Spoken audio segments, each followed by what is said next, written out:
செய்கின்ற உறவை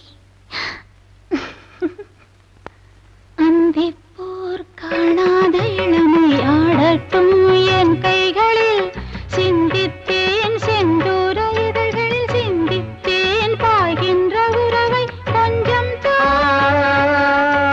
கொஞ்சத்தோ